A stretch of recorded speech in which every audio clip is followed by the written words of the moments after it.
Namaste, Har Har Mahadev. So I want to make this quick video to share with you the power of bhakti, right? The power of having a connection with the deity, right? So in essence, we have 9 planets, right? And these 9 planets influence our very life. You know, it's like for example, Mars could be our willpower.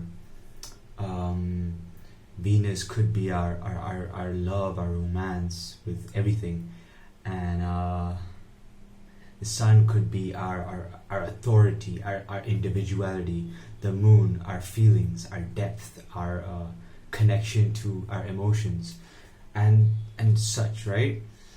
And basically, many planets, they cause a lot of turmoil in our lives. Through our lives, we are subject to these planetary alignments and such.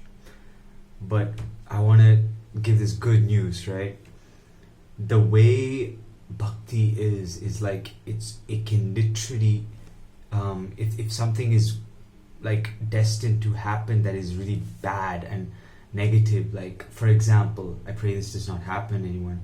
Say your brother or sister is destined to die at the age of 30, right? The way bhakti is like, you know, it's so intense, it's so strong, it literally can change and protect you from all types of planetary problems, right? Especially Shiva Bhakti. That's what I've been really practicing. And it's like this, even at the moment of death, if you think about Lord Shiva, you can immediately Yama, the god of death, comes with his news, right? He won't be able to touch you. He won't even be able to look at you. He'll flee from that place. So that's the very nature of bhakti. And it doesn't matter which deity, but essentially you got to really have a connection that is so strong, you know, that's unbreakable, right? And in my life, I probably should have been dead by the way I was living. Like I pulled some insane stunts in my life, been with a lot of really destructive, toxic people, you know, been around them and they still come around. But essentially my bhakti towards Lord Shiva literally allowed me to develop such a shield against all these types of negativity, you know. And before it comes to me, this bhakti is a layer of protection. It's like he himself is watching over this vessel, you know. And the way it is it's really insane, but it's true. Even if you have a person that you are in love with, or a person that your child or your dog, because of your bhakti, they are benefiting. You know what I mean? Because of your devotion to that deity, you are now actually being, you are actually protecting all of what is around you, right? Even if you don't want it, even if you don't like the person, just by you being in their presence, they are automatically in your energy field. They are automatically protected by that energy that you are really allowing into your life, right? So it's insane. And really, in this Kali Yuga, people are devoid of this understanding. They're devoid. They think that life is happening to them. Something negative happens. It's like it's you know, it's like, it's so weird. People have no connection, and it's like we have to constantly develop a connection through our meditation, through our tapas. And yeah, basically that's the essence of this video.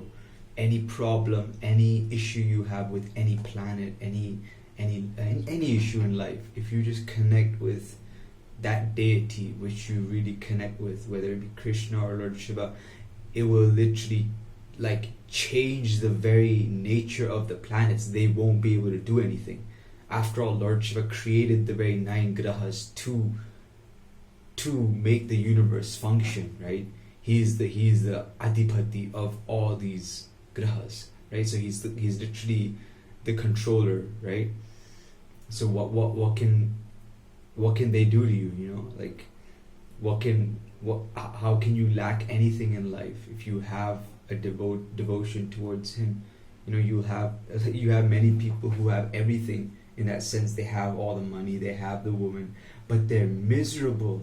They really don't have a peaceful mind. And trust me when I say this, peace is the not even like the greatest, but it's the fundamental quality, the principle that you have to have before you achieve anything in this life, right? Or have anything. And some people just don't have that. They don't have peace, and it's sad to say. And if you are a peaceful individual in a time like this, you're blessed. You are blessed. You've done some good karma in your life, in your previous lives. You are blessed. And if you are connected to a deity or some sort, you are blessed. You really are. Because most people are living their lives purposelessly. Like, they don't have a goal, or they just, I don't know how to explain it, but that's the way it is, right?